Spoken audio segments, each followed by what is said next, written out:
হরিবার শুনে এসে আমার পাপ করতে হবে। কি হবে জানো? পাপ ছাড়াতে এসে আরো পাপ জড়িয়ে যায়। হ্যাঁ, এই যারা গল্প করছে তো আমার কথাটাকে শোনো না, আমি গল্প বলি শোনো। হ্যাঁ, আমিও কিন্তু গল্প কিছু কম জানি না গো। গ্রামের মেয়ের বিয়ে হয়েছে, নতুন জামাই। তখন বিয়ের 8 দিন পরে মেয়ে কোথায় আসে? বাপের বাড়ি। ওরে সর্বনাশ, শ্বশুর বাড়ি যাওয়া খাওয়া ছিল। কোথায় আসে মা? অষ্টমঙ্গলায়, তাই তো? হ্যাঁ, তাও যেই ছেলের সঙ্গে বিয়ে হয়েছে মা, দেখেছো পাত্র? দেখেছো কি সুন্দর পাত্র গো। পুরো কংস মামা। এখন ছেলের আবার একটু বুদ্ধি শুদ্ধি কম। হ্যাঁ, নেই বললেই চলে। ও বলছে আমার কি বুদ্ধি কম, দেখেছো? হ্যাঁ, এখনকার দিনে বুদ্ধি শুদ্ধি কম থাকলে এখনকার ছেলে মেয়েরা তাই ভাষায় কি বলে গো মা? মাথা হেঁড়ে তার কাটা। তার কাটা, ঠিক। কি বাবা বলে তার কাটা? বুদ্ধি নেই, তার কাটা। তোর জামাইয়েরও দশা ঠিক তাই। হ্যাঁ, এখন ছেলে বাপে শ্বশুর বাড়ি যাবে, তা মা খোকাকে ডেকে বলছে, আয় খোকা বলো শোন, আজ এতদিন পরে শ্বশুর বাড়ি যাচ্ছিস, বুঝেছিস? প্রথম আমার বৌমাকে নিয়ে যাচ্ছিস, তা তোর তো বাবা বুদ্ধি শুদ্ধি কম। যেমন শিখিয়ে দেবো, যা যা শিখিয়ে দেবো শ্বশুর বাড়ি যে ঠিক তাই তাই করবি, বুঝেছিস? বুঝেছিস? এই বাবা শোন, এই যখন শ্বশুর বাড়ি যাবি, আমাদের এই পাড়ায় যে ঘোষের দোকান আছে, আমার তোমাদের এই মিষ্টির দোকান আছে গো, বড় মিষ্টির দোকান। জিলাপি, এত বড় করে জিলাপি। জিলাপি মিষ্টি নেই? জিলাপি ঠিক আছে, আজকের জন্য মিষ্টি বানিয়ে দিলাম। হ্যাঁ, ছেলেকে ডেকে যাই বাবা শোন, আমাদের এই পাকুড়তলা গ্রামে জানিস তো ওই বিশাল বড় একটা মিষ্টির দোকান আছে। যখন শ্বশুর বাড়ি যাবি ওখান থেকে মিষ্টি নিয়ে তারপর শ্বশুর বাড়ি যাবি, বুঝেছিস? সাইজটা কি ছোট না বড়? মিষ্টি সাইজ ছোট না বড়? এটা বলে দিতে আমি মিষ্টির সাইজ ছোট না বড়। হ্যাঁ, তোমার জামাই কি বলে? জামাই বিপত্তি দেখেছো মা? জামাই বাড়ি কখন যাবি? শ্বশুর বাড়ি যাচ্ছিস আবার বলছিস ছোট সাইজের মিষ্টি নিবি? জামাই বলে সাইজ বড় বড় সাইজের মিষ্টি নিবি, বড় বড়। হ্যাঁ, বড় বড় বড় বড় রসগোল্লা এক হাড়ি ভরে নিয়ে, রসগোল্লার হাড়িটা নিয়ে তখন কার হাতে দিবি? কি বাবা কার হাতে দিয়েছিলেন? শাশুড়ি বস তো সব বস। মিষ্টির হাড়িটা নিয়ে শাশুড়ি মার হাতে দিবি, দিয়ে একবারে হেসে হেসে হেসে হেসে হ্যাঁ দাঁতগুলো বার করে শাশুড়ি মাকে একবার ষষ্ঠাঙ্গে প্রণাম করে। জানিস তো কিভাবে করতে হয়? দেখা এই প্রণাম করতে হয়। দেখেছো সব শিখিয়ে দিয়েছে, বুঝেছিস? যা শ্বশুর বাড়ি যা। আমি নিয়ে যাবো শুনবে? নিয়ে যাবো তো? হ্যাঁ, শ্বশুর বাড়ি নিয়ে যাও। মিষ্টির হাড়ি নিয়ে এখন শ্বশুর বাড়ি যাচ্ছে মা। এখন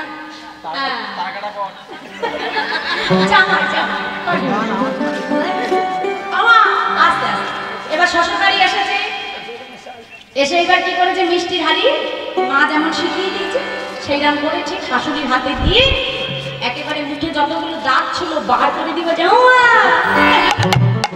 আমার ভালো আছে। জামাইয়ের এত বুদ্ধি কম মা, মাসে একবার দাঁত দাঁত মাজে কিনা সন্দেহ। আর সব গন্ধ শোকা যায়, মুখের দুর্গন্ধ শোকা যায় অল্প, দাঁতের গন্ধ। যেই মা বলে ডেকেছে ভক করে গন্ধ যে একেবারে শাশুড়ির নাকে। তো নতুন জামাই সামনে না তো টিকতে পারছে না, লজ্জায় মরে যাবে। হেসে হেসে মুখটা সরিয়ে দিয়ে বলছে কি, ও বাবা হ্যাঁ আমি তো ভালো আছি বাবা, তা তোমার বাড়ির সবাই ভালো আছে? ভালো আছে। হ্যাঁ মা, এখন সব কথা কথা হওয়ার পরে খেতে খেতে দিয়ে এখন বিকেল বেলায় জামাইকে ডেকে বলছো, বাবা শোনো আমাদের এই পাশে না বাজার আছে। এই কি বাজার? পাশে 13 নম্বর চণ্ডীপুর বাজার। বাজারে এসে না জামাইকে ডেকে বলছে, শোনো বাবা তাই বাজারে যে আমাদের এখানকার আখ খুব বিখ্যাত। আখ আখ বুঝেছো? তা আখ কেমন করে খেতে হয় গো মা? দাঁত দিয়ে, তাই তো?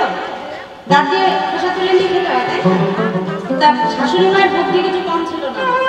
মনে মনে চিন্তা করছে দাঁত দিয়ে যদি ছাড়াতে হয় অন্তত আখের খোঁচায় কিছু অন্তত ময়লাটা কম দেওয়া। হ্যাঁ, এই বুদ্ধি করে জামাইয়ের হাতে টাকা দিয়ে জামাইকে বাজারে পাঠিয়ে দিয়েছে। এখন বাজারে এসে যেই না জামাই একদম ঢুকতে যাবে, একদম ঢোকার মুখে দেখছে কি মা, একদম জাম বিক্রেতা ডালায় করে বেশ বড় বড় সাইজের জাম সাজিয়ে নিয়ে বসে আছে। আর ওই জাম দেখে জামাই ওখানে জাম হয়ে গেছে। মনে মনে চিন্তা করছে বাবা আখ পরে খাবো, আগে পেট ভরে জাম খেয়ে। জাম খেয়ে মা জামাই একেবারে মনের মতো করে জাম খেয়ে আবার শ্বশুর বাড়ি ফিরে এসেছে। আর যেই এসেছে সঙ্গে সঙ্গে শাশুড়ি মা বলছে যাও বাবা, বলেছিলাম না আমাদের এখানকার আখ খুব বিখ্যাত, তুমি আখ খেয়েছো তো বাবা? যেই না বলেছে সঙ্গে সঙ্গে জামাই দাঁত কাটা বার করে বলছে হ্যাঁ মা। যেই দাঁত বার করেছে শাশুড়ি মা দেখছে বাবা যে আগে দাঁতগুলো জাদুর কাছে না যাচ্ছে এখন একেবারে জামের কালারে কালো হয়ে দাঁত আর চেনার উপায় নাই। হরে হরে হরে।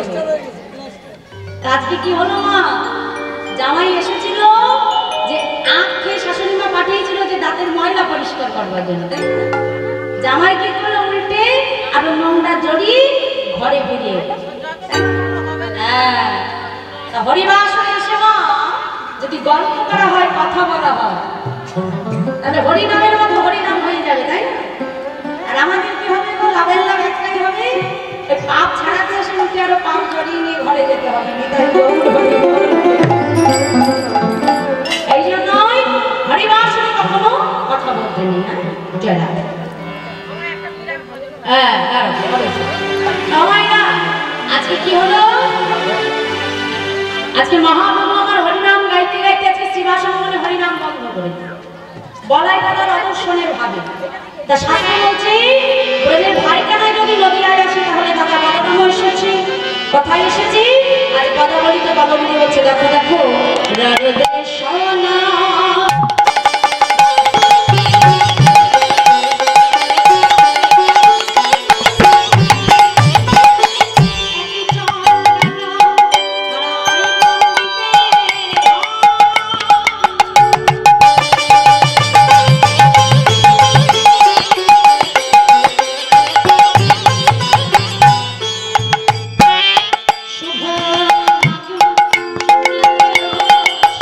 জনম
যদি কখনো তারাপীঠে যাও, যারা দেখোনি, একটু 8 কিলোমিটার দূরে যে বীরচন্দ্রপুর ঘুরে আসবে। সেই বীরচন্দ্রপুরে আমার নিতাই চাঁদ মানে ব্রজের বলরাম, তিনি কলিযুগে ভূমিষ্ঠ হলেন, আবির্ভূত হলেন। পিতামাতা সন্তানের নাম রাখলো কুবের। কি নাম রাখলো? কুবের। মানে আমার নিত্যানন্দ প্রভুর ছোটবেলার নাম ছিল কুবের। তাই কুবের দিনে দিনে যত বড় হয়ে উঠছে, কুবেরের ভাবধারা হয়ে যাচ্ছে অন্যরকম। হ্যাঁ, এখন আমাদের ঘরে ছেলে মেয়েদের বেশিরভাগ সময় দেখা যায় কি করে, সময় পেলে বা মোবাইল ঘাটে। ঠিক, হ্যাঁ, আমাদের ঘরে ছেলে মেয়েরা সময় পেলে মোবাইল দেখে, তাই না? খেলা করতে, তাই তো? তখনকার দিনে আমার ছোট্ট কুবেরও খেলা করতো, তবে মোবাইল নিয়ে গেম খেলা নয়। কি খেলা? কোনোদিন বনে যে খেলে কৃষ্ণ লীলা, আবার কোনোদিন খেলে রাম লীলা। তার প্রভাতে বনে এসে আমাকে দেখে বোঝান, শোন, কাল খেলেছি কৃষ্ণ লীলা, আর আজ খেলবো রাম লীলা। হ্যাঁ, কাল খেলেছি কৃষ্ণ লীলা, আজকে খেলবো রাম লীলা। আজ আমরা কে কে সাজাবো জানিস? আজকে তুই হবি রাম, তুই হবি হনুমান, আর তুই হবি জাম্বুমান। সবাই বলছে জাম্বুমানটা, এ হবে রাম, এ হনুমান, এ জাম্বুমান। তুমি কি সাজবে? আমি কি সাজবো জানিস? শোন শোন, লক্ষণ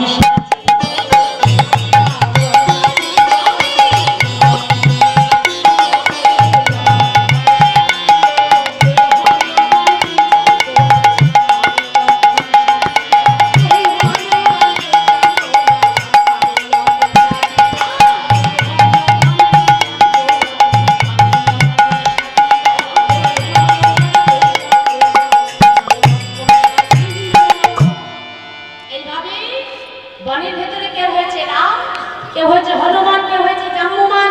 এমন করে বনের ভেতরে খেলা করছে আর গুনগুন গুনগুন করে বদনে তারা প্রভুর নাম গাইছে। তা মায়েরা, আজকে ছোট্ট ছোট্ট রাখাল বালক যারা আমার দাদা ভাই গোবিন্দ সেবার জন্য গীতা এবং অর্থ দান করলেন, দাদার দান আমি মাথায় তুলে নিলাম। যে উদ্দেশ্যে দাদা দান করলেন, আমার প্রভু যেন দাদা ভাইয়ের মনের সকল বাসনা পূরণ করেন। নিতাই গৌর হরি বল, হরি হরি হরি। অমাইলা, তারা বনের ভেতরে খেলা করছে।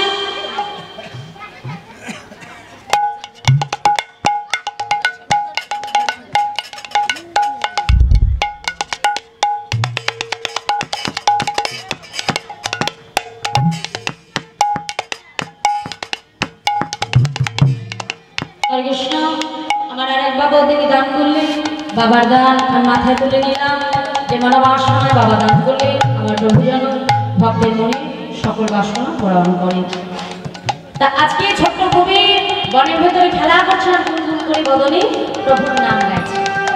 তো দেখো মা, ছোট্ট ছেলে হয়ে আমাদের কিন্তু জীবকে শিক্ষা দিল কি, এই যে আমরা সংসারে জীব, সংসারে যখন কর্ম করব, সংসারে কর্মের পাশাপাশি আমাদেরকে কি করতে হবে? বদনে হরিনাম গাইতে হবে। কি মা, তাই তো? কেন বলো তো মা? কারণ আমরা কলির জীব, আমাদের স্বল্প আয়ু। হ্যাঁ, সারাদিন আমরা সংসারে কর্মের ভিতরে থাকি, কাজের মধ্যে থাকি। তা কাজ যখন সংসারে তুমি করবে, কাজের পাশাপাশি তোমাকে বদনে কি করতে হবে? হরিনাম গাইতে হবে। এতেই কিন্তু আমাদের মুক্তি লাভ হবে, তাই না? তার ছোট্ট ছোট্ট রাখাল বালক বনের ভেতরে খেলা করছে আর গুনগুন করে বদনে নাম গাইছে। কি বলছে? হরি বল রে,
সকল ভক্ত মায়েরা বাবারা গোবিন্দ সেবায় দান করলেন, সবার দান আমি মাথায় তুলে নিলাম এবং হরিবাসনে যতজন আছেন সকল ভক্তের মনের ইচ্ছা যেন আমার প্রভু প্রদান করেন।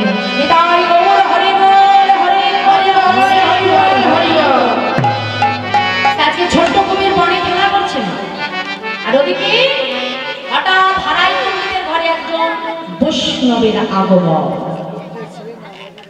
ঘরের বাইরে এসে ডাক দিয়েছে, পণ্ডিত যেই না দেখেছে হারাই পণ্ডিত ঘরের বাইরে বেরিয়ে এলো। এসে কি দেখছে একজন অচেনা সন্ন্যাসী।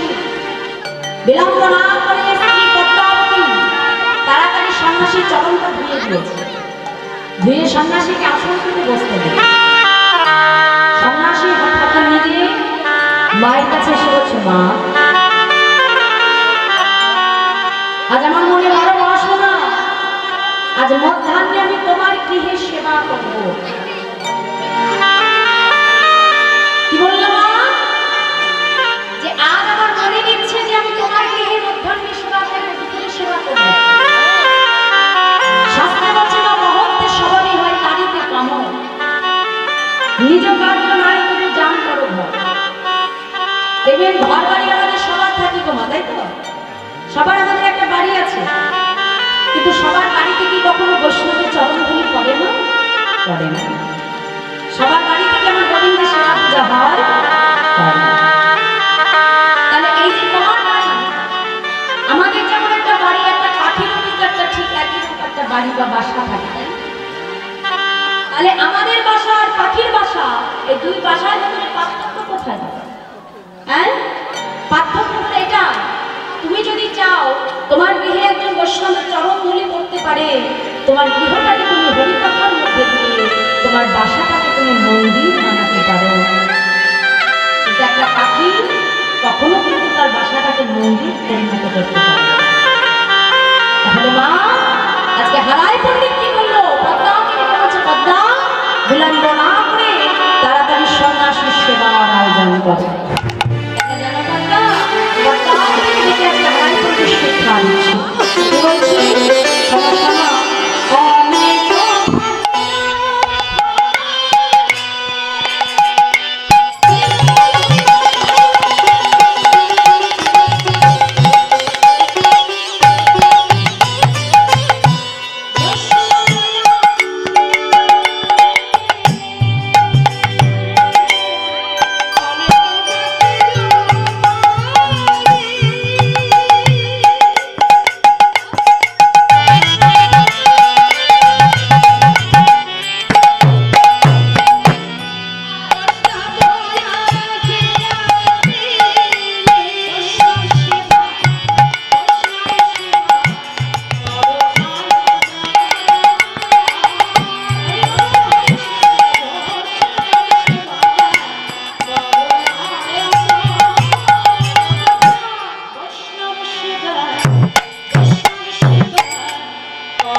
রন্ধন করে ভগবানকে সেবা দিয়ে তারপরে প্রসাদ পায়।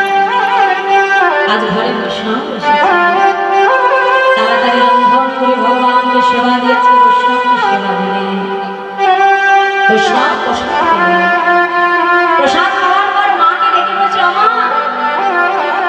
যাও, আমি তো প্রসাদ পেয়েছি, এবার তোমরা দুইজনে প্রসাদ পেয়ে। মা বলছে, ঠাকুর 7 নয় 5 নয়, আমার একমাত্র ছেলে খুঁজে, ওই যে প্রভাতে উঠে বনে খেলতে গেছে, এখনো সন্তান ফিরে আসে। মাকে ফেলে, সন্তানকে ফেলে কোনো পিতা মাতা সেবা করতে পারে না।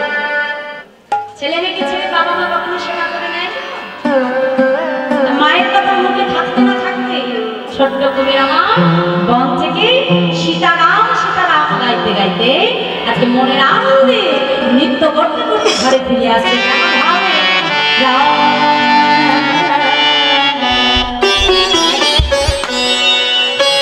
সীতাপতি সুন্দর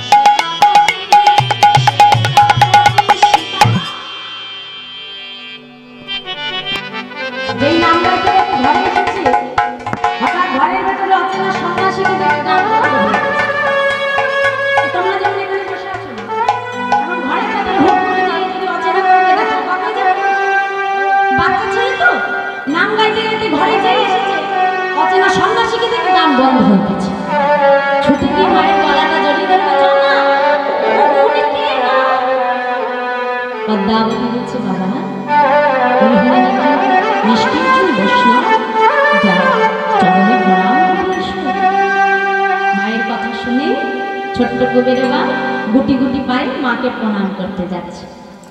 সন্ন্যাসীকে প্রণাম করতে যাবে, মায়ের কথায় যেই না সন্ন্যাসীর চরণে হাত দিতে যাবে, সঙ্গে সঙ্গে সন্ন্যাসীর চরণ দুটো সরিয়ে নিয়েছে। কেন? মনে মনে বলছে, তুমি এই জায়গাটা মন দিয়ে শোনা।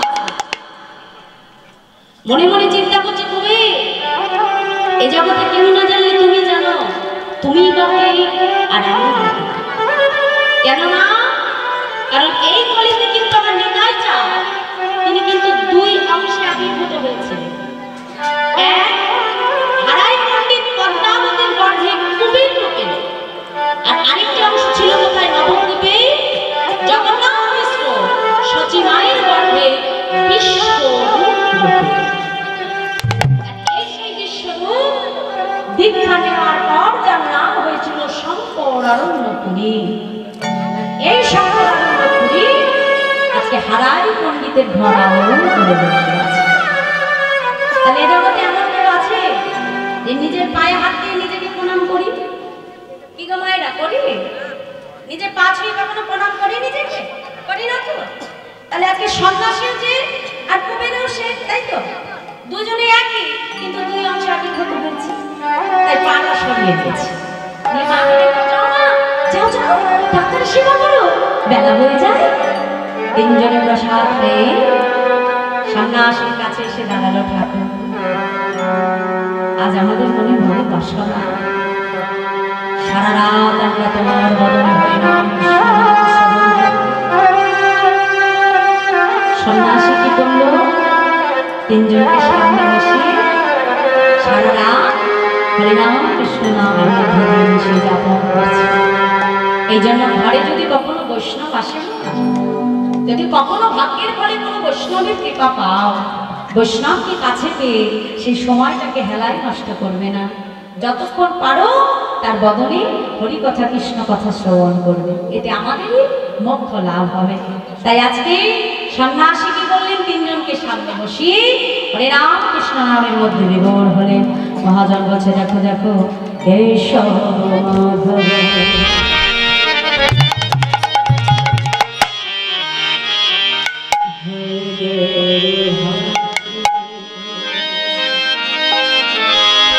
গোপী জগৎ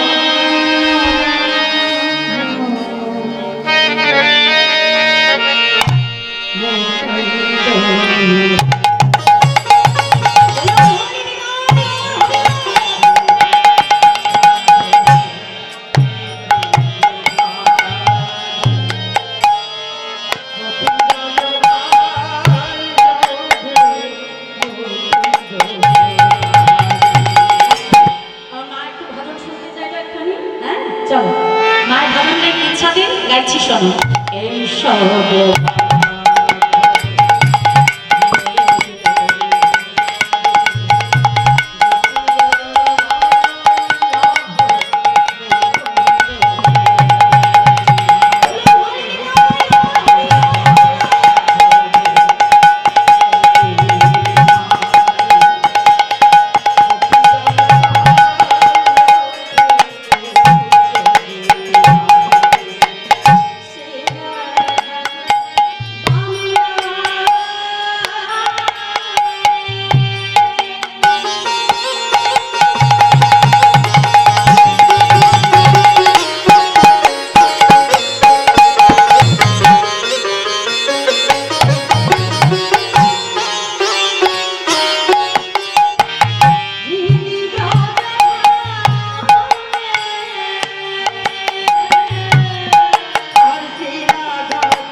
আমি যে সন্ন্যাসী, গৃহমাঝে বেশিক্ষণ থাকার অনুমতি আমার নেই, আমাকে যেতে হবে, আমাকে বিদায় দাও ঠাকুর।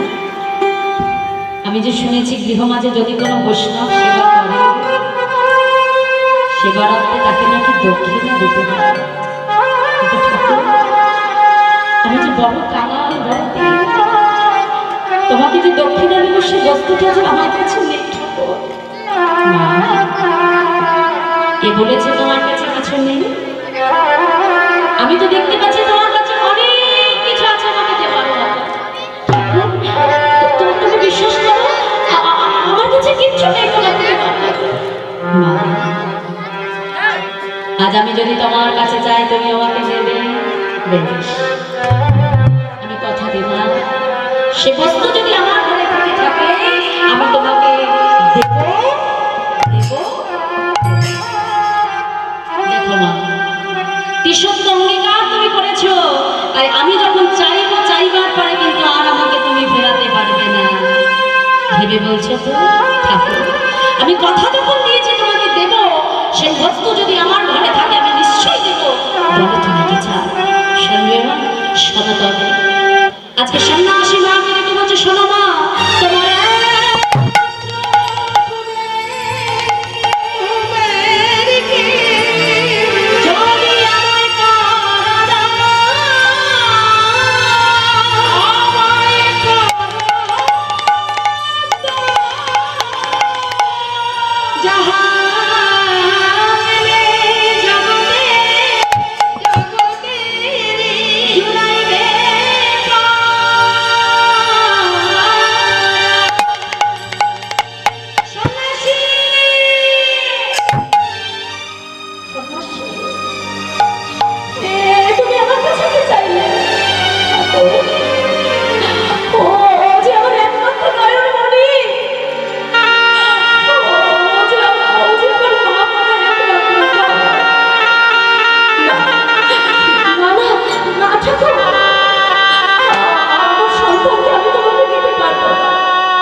সারাদিন আমি মনে নয়ন দিয়ে বসে থাকি কেন জানো?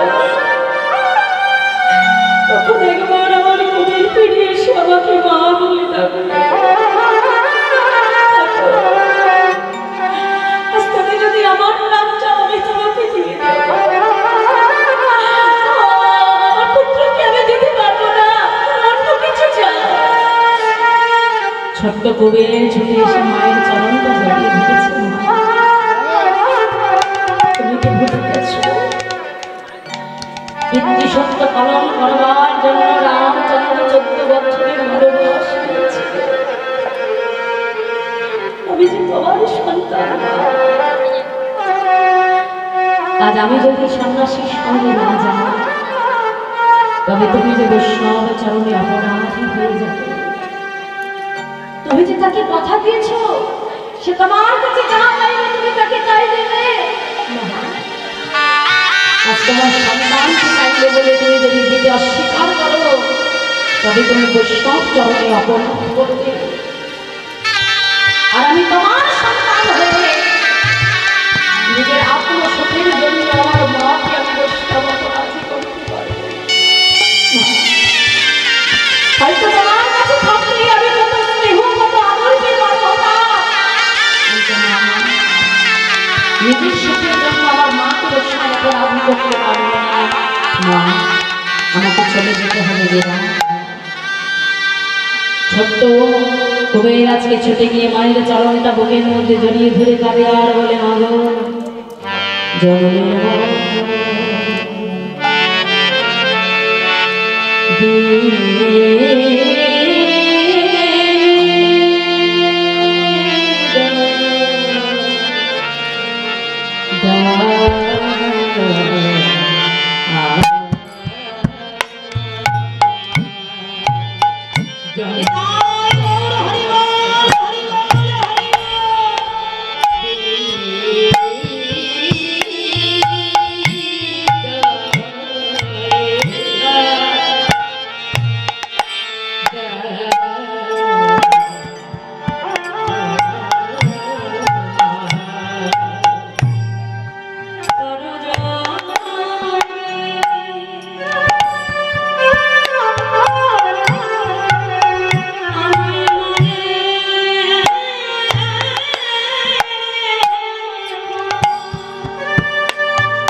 কোনো মা পারবো না 5টি সন্তানের ভেতর থেকে একটি সন্তানকে কারোর হাতে দিতে, তাই না?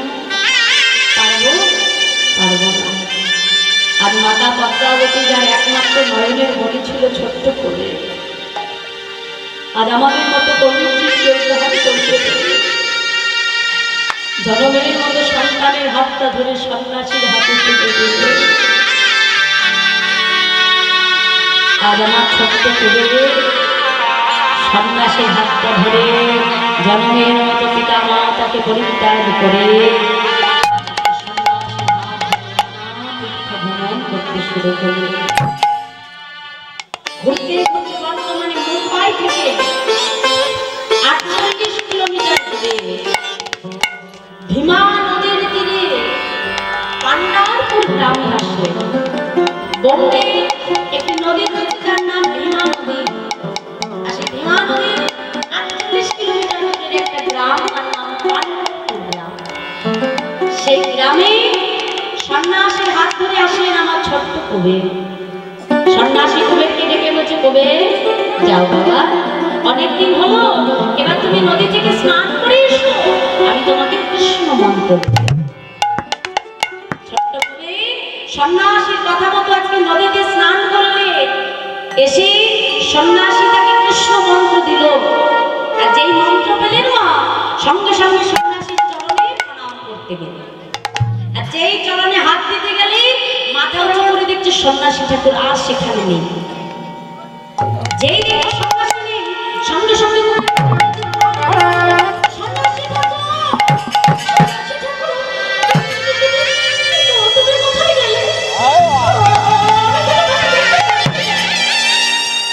কুবেরের অন্তর থেকে কে যেন বলছে, কুবের তুমি কোনো চিন্তা করো না, আমি তোমার অন্তরেই আছি, আমি তোমার ভেতরেই আছি। আর শুনে রাখো কুবের, আজ থেকে তোমার নাম আর কুবের নয়। এই যে আস্তে আস্তে হরে কৃষ্ণ, মারাপিট করো। এইদিকে এইদিকে এইদিকে হরিবাস ঝগড়া করতে হবে না, আস্তে আস্তে। হ্যাঁ হরি বল, হরি বল, হরি বল। তাহলে আমি এতক্ষণ ধরে আসন পাতলাম, থালা দিলাম, গেলাস দিলাম, প্রসাদ দেবো, সেই সময় যদি ঝগড়া বেঁধে যায় না, প্রসাদ কার হবে? হরি বল। কিছুক্ষণ সময় ধরে এসে আবার কীর্তন শেষ, সবাই সবার বাড়ি চলে যাবে। ঝগড়া যেখানে ঝগড়া সেখানে করে থাকবে, ঝগড়া বাড়ি যাবে। হরি বল।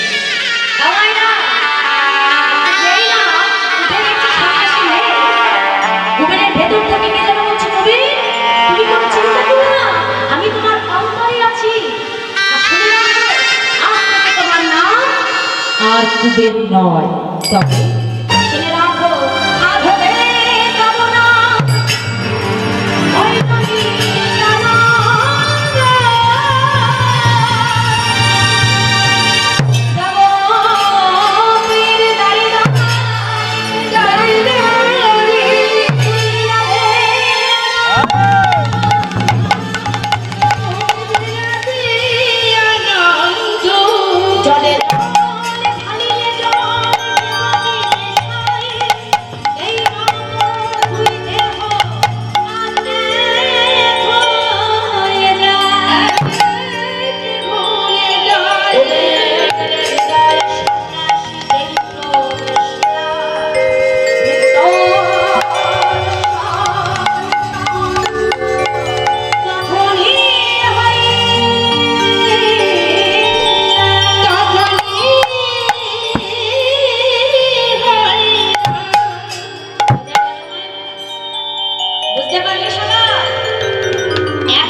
দুটো জলকে আলাদা করা যাবে যে কোনটা ঘটির জল আর কোনটা বালতির জল?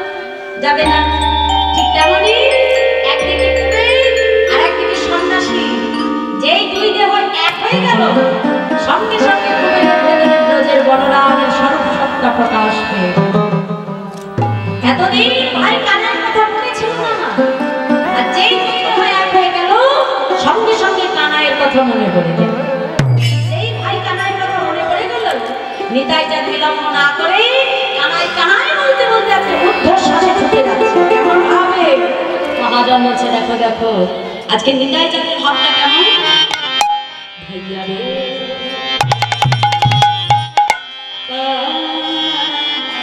নৈয়া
তোমার কানাই যেতে হলে তোমাকে যে বৃন্দাবনে যেতে হবে। ও আমার কানাই বুঝি বৃন্দাবনে আছে? হ্যাঁ ঠাকুর, তোমার কানাই বৃন্দাবনে আছে। বেশ, আর দেরি নয়, আমি এক্ষুনি বৃন্দাবনে যাবো।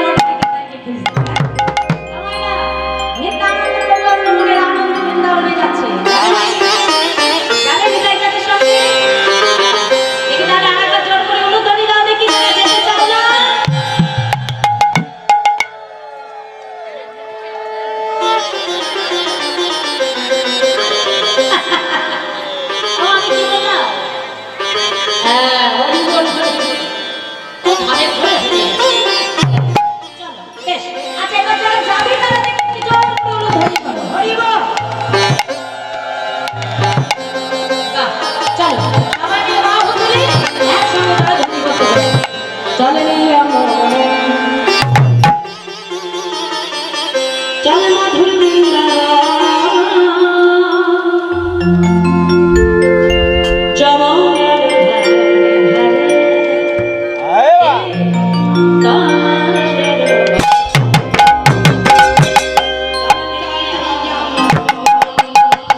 হ্যাঁ চল সবাই মিলে হাত তুলে বলো বলো রাধে বলো রাধে বলো রাধে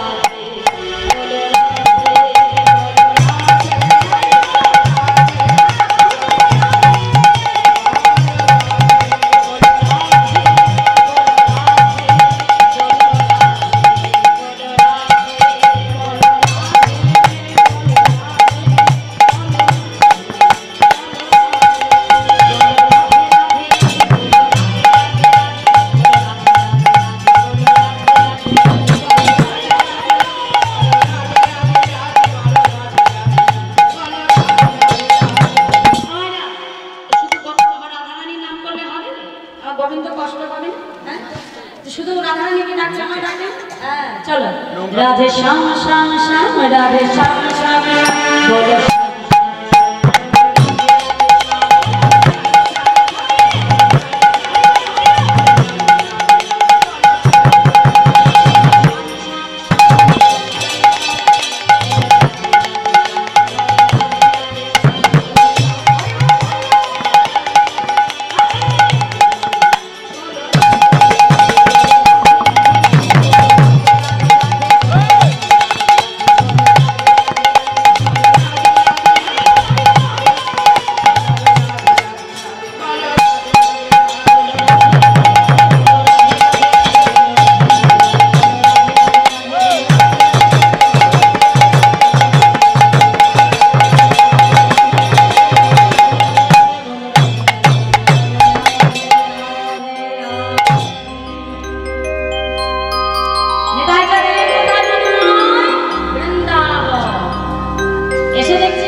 মন্দিরে এসে সেই না দরজাটা খুললো মা দেখলো ভেতরে ভোগ আছে কিন্তু তার ভাই কানাই সেখানে তাই তার মনে মনে চিন্তা করলো বেশ তবে যে জীবনে আমার ভাই কানাই থাকবে না সেই জীবন আমি আর রাখবো না আজ গিরি গোবর্ধনের শিলা নিয়ে মাথায় আঘাত করে প্রাণ বিসর্জন করলো এই বলে যেই না গিরি গোবর্ধনের শিলা নিয়ে মাথায় আঘাত করতে যাবে পেছন থেকে একজন বাবাজি এসে হাতে চেপে ধরেছে ঠাকুর এ তুমি কি করছো তুমি জানো না আত্মহত্যা করা মহাপাপ কৃষ্ণ তুমি যে আমার হাত ধরে বাধা দিলে তুমি বলতে পারবে আমার ভাই কানাই কোথায় আছে প্রভু তুমি যদি কৃপা করো আমি নিশ্চয়ই বলতে পারবো কোথায় আছে কেন না আমার নিত্যানন্দ প্রভু কি জানতেন না নিশ্চয়ই জানতেন তথাপি আমাদের জগৎজীবকে শিক্ষা দেওয়ার জন্য দেখিয়ে দিল হে কলিজীব এই কলিতে যদি তোমরা গৌর গোবিন্দ পেতে চাও আগে কি করতে হবে মা সৎ গুরুচরণ আশ্রয় করতে হবে গুরুদেব তোমাকে দীক্ষা দিয়ে যে ভজনের পথ তোমাকে দেখাবে এই ভজনের পথে যদি তুমি সঠিকভাবে এগোতে পারো তাহলে গুরুদেবের কৃপায় তুমিও একদিন গৌর গোবিন্দকে পেতে পারো তাই আজকে নিত্যানন্দ প্রভু নিজে আচরণ করে আমাদের চিত্তে শিক্ষা দিল মা হ্যাঁ গুরুচরণ স্মরণ করে গুরুদেবের কাছে জানতে পারলেন তার ভাই কানাই কোথায় আছে সে ধাম নবদ্বীপে নিত্যানন্দ প্রভু আর বিলম্ব করল না আজকে নবদ্বীপের উদ্দেশ্যে প্রভু যাত্রা করল নবদ্বীপে এসে কি দেখলো মা বহু গরম ফুল বহু গরম গাছা ঠিক এমন সময় ব্রহ্ম মুহূর্তে নবদ্বীপের বৈষ্ণব চূড়ামণি নন্দমাচার্য বদলে গৌর নাম গাইতে গাইতে সকালবেলা প্রভাতকালে গঙ্গা স্নানে আছে কি বলছে ভজন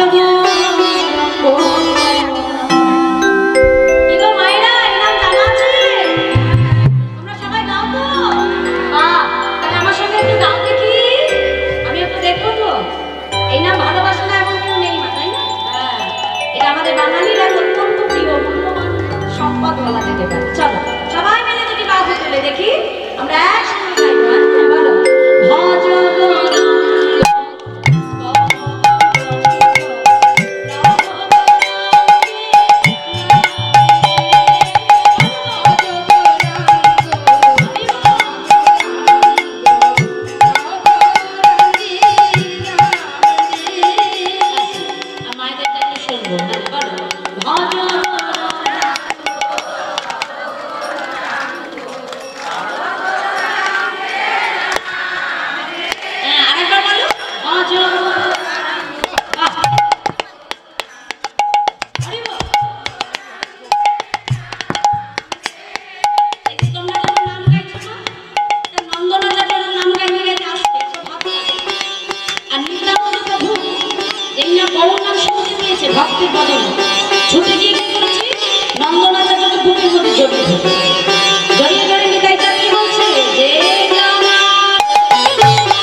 বৈষ্ণবকে বুকের মধ্যে জড়িয়ে ধরেছে।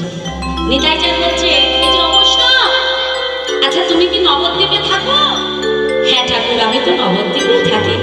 আচ্ছা আচ্ছা, আমাকে বলতে পারবে যে এই নবদ্বীপে আমার ভাই কানাই কোথায় থাকে? আমার কানাই বলেছে তো, তাকে কেউ চিনতে পারছে না। নবদ্বীপে আমার মহাপ্রভুকে কি বলে সবাই? নদিয়া কি বলে? জোরে বলো, আমি জানি না। কি বলে? নিমাই। হ্যাঁ, এখন কানাই বলে যা চিনতে পারছে না। বলে ও প্রভু, এই নবদ্বীপে কানাই বলে কেউ থাকে না। তুমি একটা কাজ করতে পারো, যতদিন না ভাই কানাইকে খুঁজে পাও ততদিন তুমি আমার ঘরেই থেকো। এই বলে নন্দনাচার্য নিতাই চাঁদকে সঙ্গে নিয়ে তার ঘরে এলো। আর ওদিকে মহাপ্রভু প্রাতকালে স্বপ্ন দেখছি যে নবদ্বীপে একজন মহাপুরুষ এসেছে। জানতে পারলে আর অন্য কেউ নয়, আমার দাদা বলরাম। প্রভু অন্তর্যামী সবই জানেন। আজকে অগণিত ভক্তকে নিয়ে প্রভু আসছেন কোথায়? নন্দনের গৃহে। ভক্তগণকে বলছে, তোমরা সকলে বলো, কি বলবো প্রভু? হরে কৃষ্ণ হরে কৃষ্ণ কৃষ্ণ কৃষ্ণ হরে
নন্দনাচার্যের গৃহে এসে ডাকছে, ও নন্দ, শুনলাম তোমার ঘরে নাকি এক মহাপুরুষ এসেছে।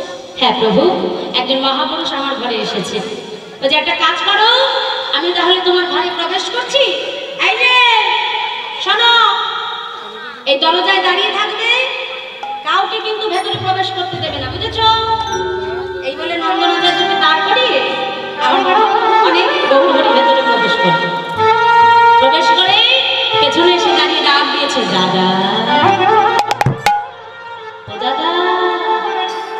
যেই দাদা বলে ডেকেছে, নিতাই চাঁদ চমকে উঠেছে। এমন ডাক আমার কানাই বিনা কেউ ডাকতে পারে না। পেছন ঘুরে যেই না আজকে মহাপ্রভুকে দেখেছে, মানে গৌরহরিকে দেখেছে, ছুটতে ছুটতে আসছে, কানা।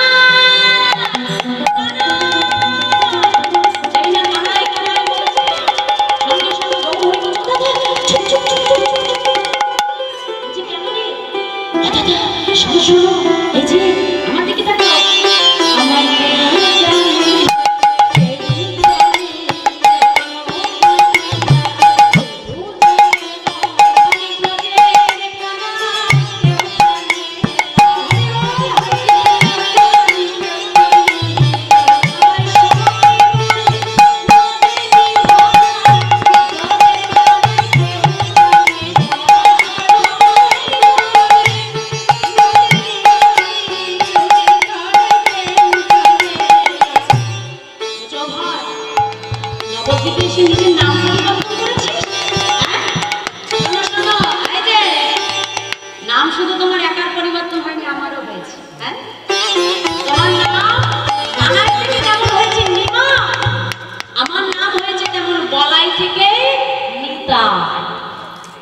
বলছে, তাহলে দুই ভাইয়ের নামে পরিবর্তন দাদা, আর দেরি করো না, বাইরে ভক্তগণ অপেক্ষা করছে, তোমাকে দেখে দেবো। বলছে, বেশ, তাহলে আর বিলম্ব করিস না, তাড়াতাড়ি চল। আমার গৌরহরি নিতাই চাঁদকে সঙ্গে নিয়ে যে ঘরের বাইরে পাটা রাখলো, কি দেখে জানো? যে নন্দনকে দরজায় দাঁড় করিয়ে রেখে গেছিল পাহারা দেওয়ার জন্য, ওই নন্দনাচার্য দরজায় কান পেতে দাঁড়িয়ে আছে। পেছন থেকে এসে মহাপ্রভু ডাকছে, এই যে ও নন্দ, আরে ও নন্দ। সঙ্গে সঙ্গে নন্দনা বলছে,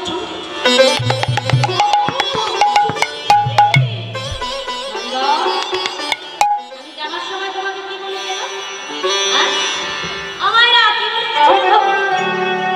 যাবার সময় কি বলে গেছিল মহাপ্রভু নন্দনাচার্য? কেউ যেন ভেতরে প্রবেশ না করে, তাই তো? মহাপ্রভু এসে চাই যে আমি তোমাকে পাহাড়ে দিতে রেখে গেলাম আর তুমি নিজে দরজায় কান পেতে দাঁড়িয়েছ। শাস্ত্র বলে হরিনাম কৃষ্ণ নাম বড়ই মধুর, যেজন কৃষ্ণ বলে সে বড়। চতুর নামলে হয় না, যেই এদিক ঘুরছে ওদিকে গল্প শুরু হয়ে যাচ্ছে।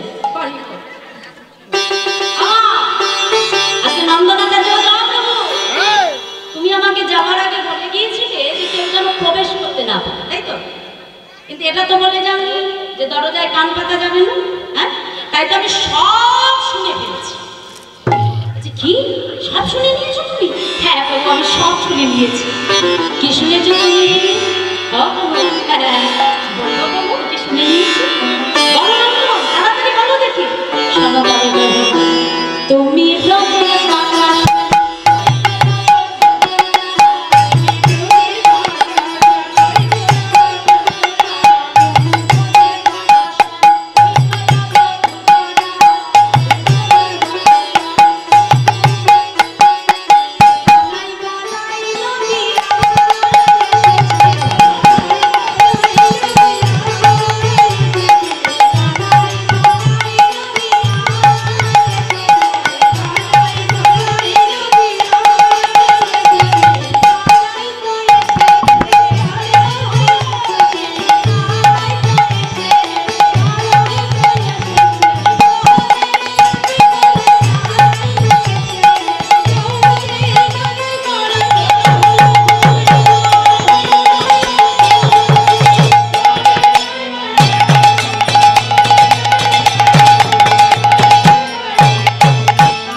মহাপ্রভু বলছে, বাহ, তাহলে তোমার আর কিছুই জানতে বাকি নেই, সবই জেনে নিয়েছো।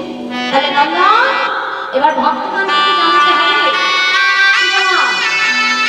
বাইরে যে ভক্তগণ তারা তো জানে না এই মুহূর্তে ব্রজের গমন। তা মহাপ্রভু দাদাকে সঙ্গে নিয়ে ভক্তগণের কাছে এসে বলছে, তাড়াতাড়ি শ্রীমদ্ ভাগবতের একটি শ্লোক তুমি পাঠ করো, যাতে ভক্তগণ বুঝতে পারে এই হলো আমার দাদা বলরাম। যে যেখানে আছেন আমার মায়েরা, বাবারা, সকলে একটু করজোড়ে বসবে। আমরা একটু শ্রীমদ্ ভাগবতের দশম স্কন্ধ শ্লোকটি আমরা শ্রবণ করব।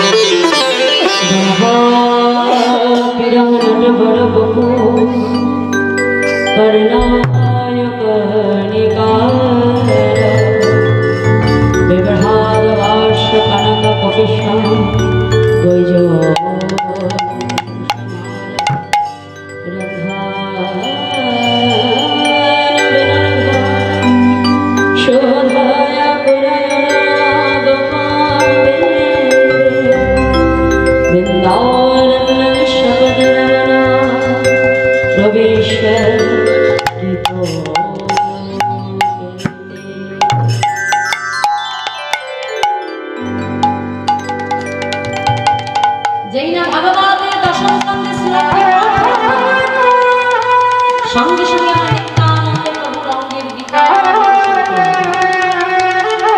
কখনো নিতাইটা হাসছে, কখনো নিতাইটা কাঁদছে।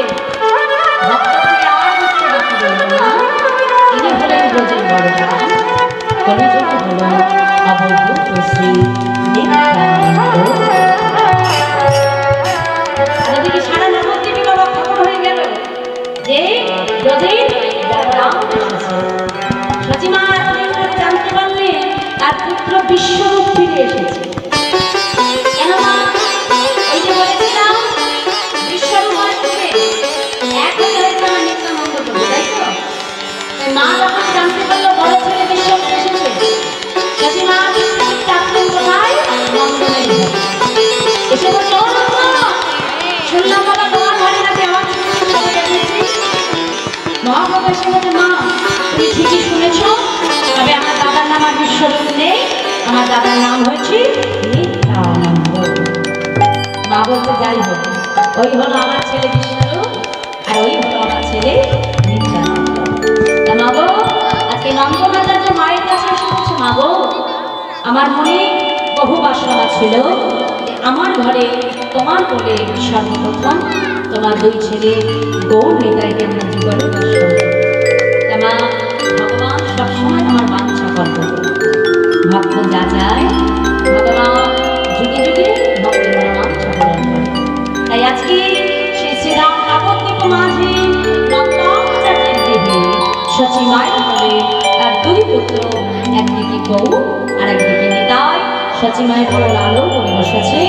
আর সেই মায়ের কোলে গৌর নিতাইকে মিলনে দিয়ে আমরা আমাদের বেলা বিশ্রাম। হরে কৃষ্ণ। তা মায়েরা বোঝা গেল তো? কারোর বলতে অসুবিধা হয়নি তো মা? হ্যাঁ, যে মন দিয়ে শুনেছে তার কোথাও অসুবিধা হবে না আশা করি। তাহলে মিলন কোথায় হলো? শ্রীধাম নবদ্বীপে সচী মায়ের কোলে নন্দাচার্যের গৃহে সর্বপ্রথম তাদের দেখা হলো এবং মায়ের কোলে মিলন। তাই তোমরা বড় ভাগ্যবান, আজ তোমাদের এই পাঁশকুড়া গ্রামে আমরা নিতাই গৌরকে আনলাম এবং তোমাদেরই গ্রামে আমরা নিতাই গৌরকে মিলনে আমরা দেখি। কালকে মহাপ্রভু ভগবান, তাই নিতাই গৌরকে তোমাদের গ্রামে রেখে, তোমাদের এই হরিবাসকে রেখে আমরা নিলাম বিশ্রাম। জয়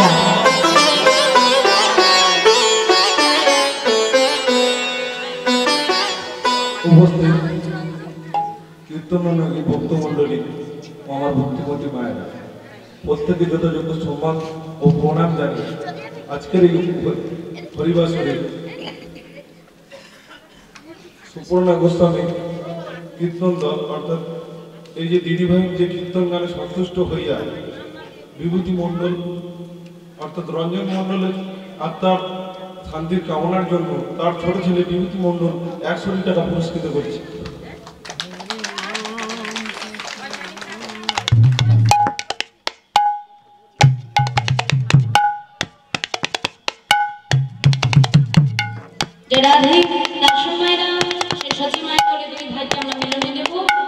কিন্তু তার আগে দাদা ভাই একটু ভজন রিকোয়েস্ট করেছেন, একটা ভজন আমি গাইবো।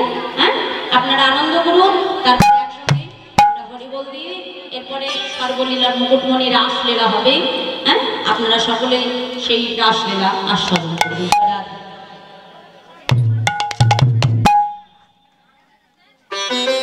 হরে কৃষ্ণ। সচী মায়ের কোলে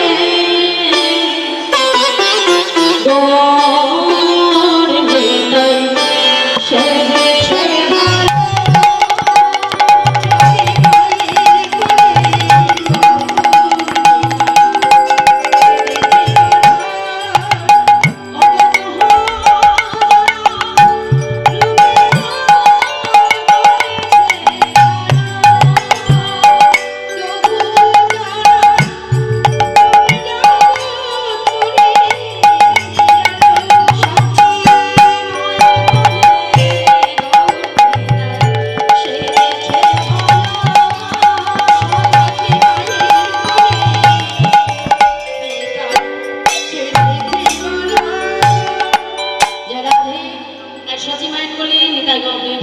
ভালো, সবাই মিলে একটুখানি ছোট করে যেহেতু দল চলে এসেছে আমরা একটু আনন্দ করবো। হরে কৃষ্ণ। চল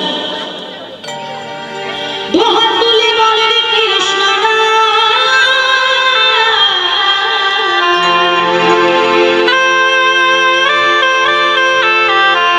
পূর্বে রে তোর সকল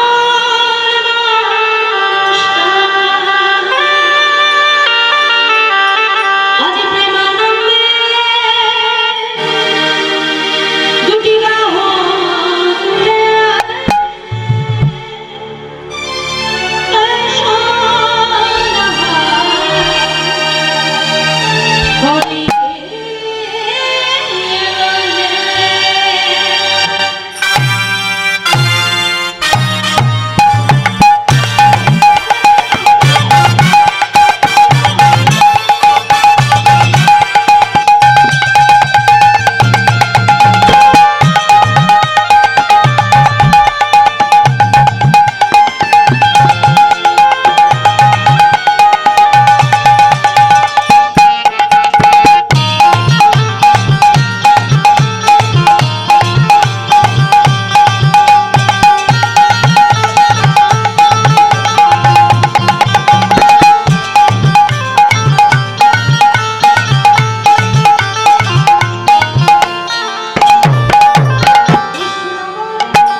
প্রত্যেকের উদ্দেশ্যে 50টি টাকা পুরস্কৃত করছে। সেই সঙ্গে বিমলা মণ্ডল 20টি টাকা পুরস্কৃত করছে।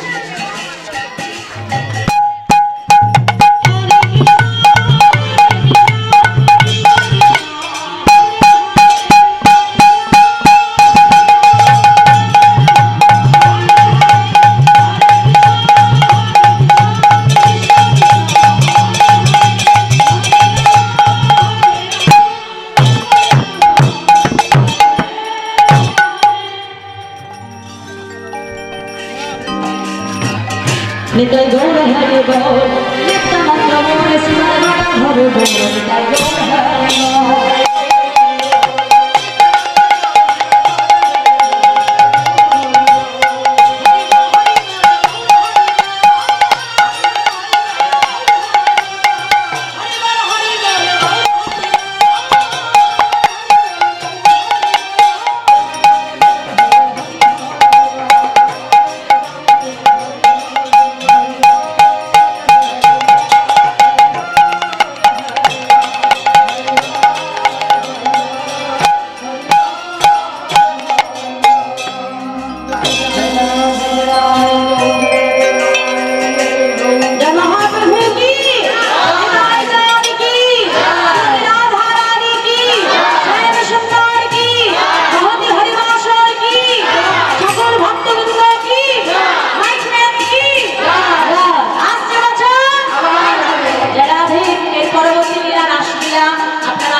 সকলে ধৈর্য ধরে বসো। যারা আধিকারিক তারা যোগ।